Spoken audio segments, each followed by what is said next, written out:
കാട്ടാന ആക്രമണത്തിൽ യുവാവിന് ദാരുണാന്ത്യം. നൂൽപ്പുഴ കാപ്പാട് ഉന്നതിയിലെ മനുവാണ് കാട്ടാനാക്രമണത്തിൽ കൊല്ലപ്പെട്ടത്. ഇന്നലെ കടയിൽ പോയി സാധനങ്ങൾ വാങ്ങി തിരികെ വരുമ്പോഴാണ് സംഭവം. വാർത്തയുടെ വിശദാംശങ്ങളുമായി മേഘ PV ചേരുന്നു. മേഘ, ഈ 2025 പിറന്നതോടുകൂടി നിരവധി കാട്ടാനാക്രമണങ്ങൾ, വന്യജീവി സംഘർഷങ്ങളെല്ലാം തന്നെ നടന്നുകൊണ്ടിരിക്കുകയാണ്. കാട്ടാനാക്രമണത്തിൽ ഇപ്പോൾ വയനാട് ഒരു യുവാവിന് ദാരുണാന്ത്യം സംഭവിച്ചിരിക്കുന്നു. നൂൽപ്പുഴ കാപ്പാട് ഉന്നതിയിലെ മനുവിനാണ് കാട്ടാനാക്രമണത്തിൽ ജീവൻ നഷ്ടപ്പെട്ടത്. എപ്പോഴായിരുന്നു സംഭവം?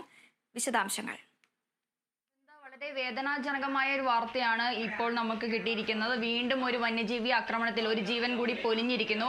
വയനാട് നൂൽപ്പുഴയിലെ കാപ്പാട് ഉന്നതിയിൽ താമസിക്കുന്ന മാനുവാണ് ഇന്നലെ വൈകിട്ടോടെ കാട്ടാനയുടെ ആക്രമണത്തിൽ കൊല്ലപ്പെട്ടത്. മാനുവിന്റെ ഭാര്യയും കൂടി പുറത്തേക്ക് സാധനം വാങ്ങാൻ പോയി മടങ്ങുന്ന വഴിയാണ് കാട്ടാന ആക്രമിച്ചത്. വനത്തിലൂടെയാണ് ഇവർക്ക് ആ കാപ്പാട് ഉന്നതിയിലേക്ക് എത്തിപ്പെടാൻ സാധിക്കുകയുള്ളൂ. 1 കിലോമീറ്ററോളം വനം താണ്ടി വേണം ഇവർ കാപ്പാട് ഉന്നതിയിലേക്ക്, ഇവർ താമസിക്കുന്ന കാപ്പാട് ഉന്നതിയിലേക്ക് എത്താൻ. ആ വനത്തിലേക്ക് പോകും വനം വഴി വരുന്ന വേളയിലാണ് കാട്ടാനയുടെ മുന്നിൽ മാനു പെടുകയും കാട്ടാന മാനുവിനെ തൂക്കിയെറിയുകയും ചെയ്തത്. ഇതിൽ പ്രധാനമായും മാനുവിന്റെ കൂടെ മാനുവിന്റെ ഭാര്യ ചന്ദ്രികയും ഉണ്ടായിരുന്നു. എന്നാൽ ചന്ദ്രികയെ കുറിച്ച് യാതൊരു വിവരവും ഇതുവരെ ലഭിച്ചിട്ടില്ല. ചന്ദ്രിക ഒരു വേള കാട്ടാനയെ ഭയന്ന് ചന്ദ്രിക ഓടി ഭയന്ന് മാറി നിന്നതാവാം എന്നൊരു വിവരമാണ് കിട്ടുന്നത്. ഇന്ന് രാവിലെ കാട്ടാന പ്രദേശത്തുണ്ട് എന്ന ഒരു കാര്യത്തിൽ തൊഴിലാളികൾ നടത്തിയ പരിശോധനയിലാണ് മനുവിന്റെ മൃതദേഹം തന്നെ ഇന്ന് വനത്തിലെ ചതുപ്പിൽ വെച്ച് കണ്ടെത്തുന്നത്. തന്നെ മൃതദേഹത്തിന്റെ അടുത്ത് നിന്ന് മനുവിന്റെ ഭാര്യയുടെ ഷാൾ കണ്ടെത്തിയിട്ടുണ്ട്. മനുവിന്റെ ഭാര്യ ചന്ദ്രയ്ക്കായുള്ള തെരച്ചിൽ ഇപ്പോൾ വനം വകുപ്പ് ഊർജിതമായി നടത്തിക്കൊണ്ടിരിക്കുകയാണ്.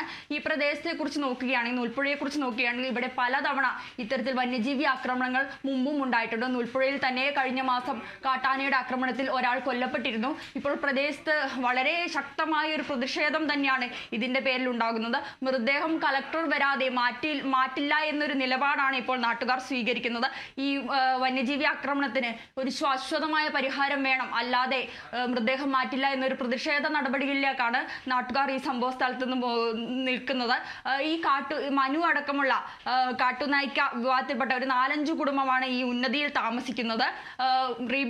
സർക്കാരിന്റെ റീബിൽഡ് പദ്ധതിയിൽ ഉൾപ്പെടുത്തി ഇവിടെ വന്യജീവി ഭീഷണി ഉള്ളത് കൊണ്ട് തന്നെ മറ്റുള്ളവരെ മാറ്റിയിരുന്നു. എന്നാൽ ഗോത്ര വിഭാഗം ഇപ്പോഴും ഇവിടെ തന്നെയാണ് താമസിക്കുന്നത്.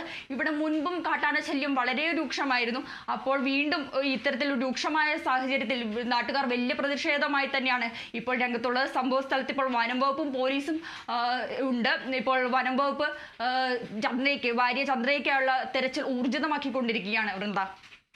മേഘ, ചന്ദ്രികയ്ക്കായുള്ള തിരച്ചിൽ പുരോഗമിക്കുകയാണ്. നാട്ടുകാരുടെ നേതൃത്വത്തിൽ വലിയ രീതിയിലുള്ള പ്രതിഷേധം അവിടെ നടക്കുന്നുണ്ട്. ഏതെങ്കിലും അധികൃതർ സംഭവ സ്ഥലത്ത് ഇതുവരെ എത്തിയിട്ടുണ്ടോ?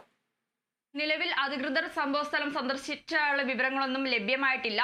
പക്ഷേ കളക്ടർ വരാതെ മൃതദേഹം മാറ്റില്ല എന്നൊരു കടുത്ത നടപടിയിലേക്കാണ് നാട്ടുകാർ പോകുന്നത്. പ്രതിഷേധം ശക്തമാണ് സംഭവ സ്ഥലത്ത് ഇപ്പോൾ. കാരണം ഇവിടെ മുൻപും കാട്ടാന ശല്യം, ഇങ്ങനെ വന്യജീവികൾ ആക്രമിക്കുകയും ഇവിടെ മരണപ്പെടുകയും പരിക്കേറ്റ് ഒന്നും ചെയ്യാതെ നിസ്സഹായാവസ്ഥയിൽ കിടക്കുന്ന ഒരുപാട് കുടുംബങ്ങൾ ഇവിടെ മറ്റും ഉണ്ടായിട്ടുണ്ട്. അതുകൊണ്ട് ഇനിയും ഇത്തരത്തിൽ ഒരു കാട്ടാന ആക്രമണമോ വന്യജീവി ആക്രമണമോ സംഭവത്ത് തുടരാൻ സാധിക്കില്ല.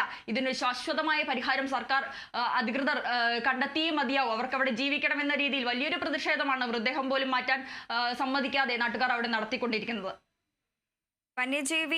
വന്യജീവികൾ നിരന്തരമായി ജനവാസ മേഖലയിലേക്ക് ഇറങ്ങുന്ന സാഹചര്യമാണ്. അത് നിരവധി തവണ അധികാരികളുടെ ശ്രദ്ധയിൽപ്പെടുത്താൻ ശ്രമിച്ചിട്ടുണ്ട്. എന്നിട്ടും യാതൊരു തരത്തിലുള്ള നടപടിയും ഇതുവരെ ഉണ്ടായിട്ടില്ല. അതുകൊണ്ട് തന്നെയാണ് ഇത്തരത്തിൽ വലിയ രീതിയിലുള്ള പ്രതിഷേധം നാട്ടുകാർ നടത്തുന്നത്, അല്ലേ?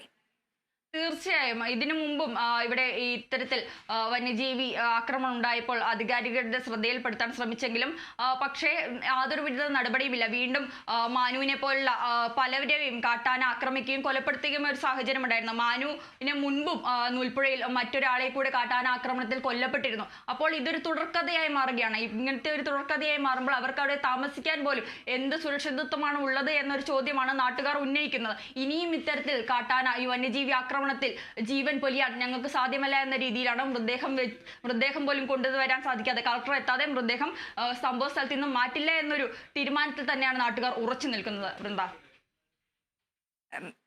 മേഘ, ഈ വനാതിർത്തിയോട് ചേർന്ന് കിടക്കുന്ന ഒരു പഞ്ചായത്താണ് നൂൽപ്പുഴ എന്ന് അറിയാൻ സാധിക്കുന്നു.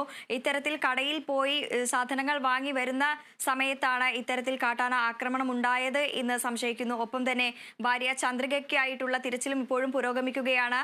അവരുടെ ഷാൾ അവിടുന്ന് ലഭിച്ചു എന്നാണല്ലേ ഏറ്റവും ഒടുവിലായി ലഭിക്കുന്ന വിവരം? അതേ വൃന്ദ, വനാതിർത്തിയോട് ചേർന്ന് കിടക്കുന്ന ഒരു ഭാഗമാണ് നൂൽപ്പുഴ. ഇവർ രണ്ടുപേരും, മാനുവും മാനുവിന്റെ ഭാര്യ ചന്ദ്രികയും പുറത്ത് പോയി സാധനങ്ങൾ വാങ്ങി തിരിച്ചു വരവേ ആയിരുന്നു ഇവർക്ക് കാട്ടാന ആക്രമണം ഉണ്ടായത്. വനത്തിലൂടെ ഏകദേശം 1.5 കിലോമീറ്ററുകൾ താണ്ടിയാൽ മാത്രമേ ഇവർ ഉന്നതിയിൽ എത്താൻ പറ്റൂ. മനുവിന്റെ കൂടെ ആ സമയം കാട്ടാന ആക്രമിക്കുന്ന സമയത്ത് ഭാര്യ ഉണ്ടായിരുന്നു എന്നൊരു വിവരമാണ് നമുക്ക് ലഭിക്കുന്നത്. എന്നാൽ മനുവിന്റെ മൃതദേഹം കണ്ടെത്തിയ സ്ഥലത്ത് നിന്ന് ഭാര്യയുടെ ഷാളും കൂടെ കിട്ടിയിരുന്നു. അത് നമുക്ക് ആ സ്ഥിരീകരണം ഒന്നുകൂടി ഉറപ്പിക്കുന്ന രീതിയിലേക്കായിരിക്കുകയാണ്. പക്ഷേ ഇതുവരെ ചന്ദ്രികയെ കണ്ടെത്താൻ സാധിച്ചിട്ടില്ല. ഒരു വേള കാട്ടാനയെ കണ്ടപ്പോൾ അവർ ഭയന്ന് മറ്റിടത്തേക്ക് മാറിയതായിരിക്കാം എന്നൊരു നിഗമനത്തിലാണ് ഇപ്പോൾ വനം വകുപ്പ് ഉള്ളത്. എന്നാലും ചന്ദ്രികയ്ക്കുള്ള തിരച്ചിൽ, വനത്തിലേക്കുള്ള ശക്തമായ തിരച്ചിൽ ഇപ്പോൾ ഊർജിതമാക്കിക്കൊണ്ടിരിക്കുകയാണ് വനം വകുപ്പ്. സുരക്ഷയൊരുക്കുന്നതിൽ വനം വകുപ്പിനടക്കം വലിയ രീതിയിലുള്ള വീഴ്ചയാണ് സംഭവിച്ചിരിക്കുന്നത് അല്ലേ? അതെ, തീർച്ചയായും. കാരണം ഇത്തരത്തിൽ കാട്ടാന ആക്രമണമൊക്കെ ഈ സ്ഥലത്ത് വന്യജീവി ആക്രമണമൊക്കെ രൂക്ഷമായ ഒരു സാഹചര്യത്തിൽ ഇത്തരത്തിൽ വീണ്ടും വീണ്ടും രൂക്ഷമാകാൻ കാരണം വനം വകുപ്പ് വേണ്ടത്ര സുരക്ഷ ഇവർക്ക് ഒരുക്കി കൊടുത്തിട്ടില്ല ഒരു കാര്യം തന്നെയാണ്. അതുകൊണ്ട് തന്നെയാണ് നാട്ടുകാർ ഇപ്പോൾ പ്രതിഷേധവുമായി രംഗത്ത് വരുന്നത്. തുടർച്ചയായി ഇങ്ങനെ വന്യജീവി ആക്രമണം നേരിടുകയും അതിൽ ഒരുപാട് ജീവൻ, ഇവരുടെ കൂട്ടത്തിലുള്ള പലരുടെയും ജീവൻ നഷ്ടപ്പെടുകയും ചെയ്യുന്ന സാഹചര്യത്തിൽ ഇനിയും ഇതിനൊരു ശാശ്വത പരിഹാരം കണ്ടില്ലെങ്കിൽ നമ്മൾ കടുത്ത നടപടിയിലേക്ക് പോകുമെന്ന രീതിയിലുള്ള പ്രതിഷേധ പരിപാടിയിലേക്കാണ് നാട്ടുകാർ പോകുന്നത്. അതുകൊണ്ട് തന്നെയാണ് മൃതദേഹം പോലും സംഭവ സ്ഥലത്ത് നിന്ന് മാറ്റാതെ കളക്ടർ വന്നിട്ട്, അധികാരികൾ വന്നിട്ട് മാത്രം ഒരു ശാശ്വത പരിഹാരം കണ്ടെത്തിയാൽ മാത്രമേ മൃതദേഹം പോലും ഞങ്ങൾ ഈ സ്ഥലത്ത് നിന്ന് മാറ്റാൻ അനുവദിക്കുകയുള്ളൂ എന്ന രീതിയിലേക്ക് നാട്ടുകാർ മുന്നോട്ട് പോകുന്നത്.